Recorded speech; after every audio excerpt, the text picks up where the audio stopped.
Hi, I'm Kim Tasso, and today I'd like to introduce the concept of brands, which is a really important idea in marketing, one that spans both the rational and emotional sides of customer and client behaviour.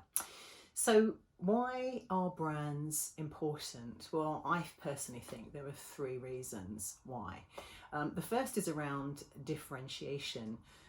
Many products and services are very much the same, and it's hard for people to choose between them. However, a brand provides some sort of perceived difference in a particular market for a particular product or service. It helps you stand out from the crowd.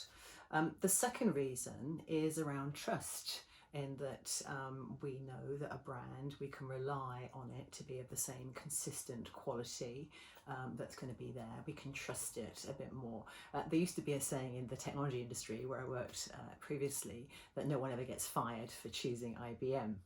And the third reason, and possibly the most important one, is around superior profits. If customers and clients see no difference between different products and services, then effectively it's a commodity and they'll pay the lowest possible price for that commodity. If, however, they perceive that your brand is different and better, then they'll be prepared to pay a bit more. And of course, price is a major driver of profit. And there's lots of data that shows that the brands that lead in most categories are those that exhibit superior profits. So that's a really good reason. So what is a brand? How do we define a brand? Well, there's loads and loads of definitions, as you would expect. A simplest one, I guess, is that a brand is a future promise, whereas obviously reputation is what's happened in the past.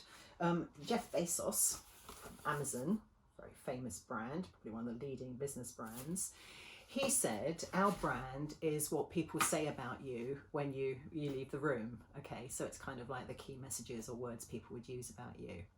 A definition I like, which is from a book on creating powerful brands from Leslie de Certenay and Malcolm McDonald, who's a guru in marketing planning, defines a brand as this. I'm going to hold it up for you to have a look. An identifiable brand, product, service, person or place, augmented in such a way that the buyer or user perceives relevant, unique, added values which match their needs most closely. And furthermore, the brand's success results from being able to sustain that added values in the face of competition. So there's a kind of definition. I like that one because it's for products and services. Brand me, a personal brand, and increasingly we have to think about our personal brand in this digital world. And also the fact that in the property sector, obviously place is quite important for branding as well. So there are consumer brands like Coca-Cola, product, coloured water, flavoured water, but a brand nevertheless. We have things like personal brands. Think about David Beckham, the ultimate kind of footballer brand. And there are business brands. I mentioned Amazon and Google and Microsoft. Interestingly, in business brands, it's very often the organisation itself that is the brand rather than the individual product. So how do you create a brand? Well, there's lots of different models on brand. And I'd like to share with you an early model because I like it and you'll see why, because it relates to stars. So we need 5 things for this brand model. The first thing we need is awareness. People need to know about your brand, the target market, obviously. The second thing is it needs to be accessible. People need to know where they can get your brand from. Obviously these days, it's obviously digital channels are pretty important, but they need to know how they get hold of it. There needs to be relevant differentiation. Now, that idea about things being different. Now, blue food is different, but, is it relevant? Do you want blue food? A pink lawyer would be different, but, is that relevant? So it needs to be relevant differentiation. There needs to be some sort of, and this is really important, emotional connection. People need to feel something about that brand, and it needs to have value. It's not just about the price. The person needs to perceive that it gives you something extra. So we've got these 5 issues: awareness, accessibility, relevant differentiation, emotional connection, and value. Let me bring you one of my favorite brands. This is a luxury brand. This is Prada. right? Now, I'm very old, probably vintage Prada now. So from Milan, I like this company particularly because it's founded by a man, but then the daughter carried on with it, so that's quite nice.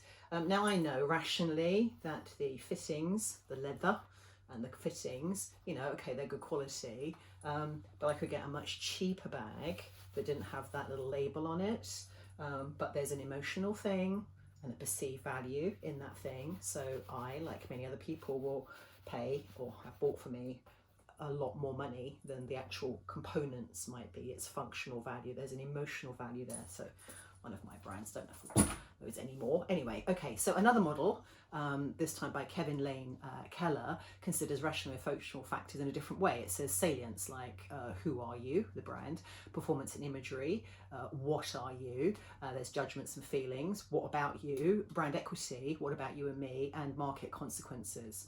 So brands are often reflected in particular images or logos or even colours. You know, like Red Star Kim, very nice. And I'm sure you might know this image. This is a sculpture called the Spirit of Ecstasy. My favourite sculptures, isn't it beautiful?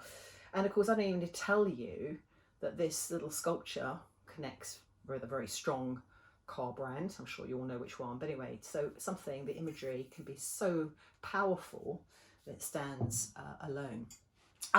So think also about the fact that in some brands, it's not a product, it's a service. So think about the difference in the service and the experience you have when you're flying transatlantic with either British Airways or Virgin Atlantic. Of course, no one can travel anywhere at the moment, but yeah, it's nice to think about it. Sometimes people think of a brand which summarises your overall position in the market. So there's a link here to kind of strategy thinking. So the question, what do you do?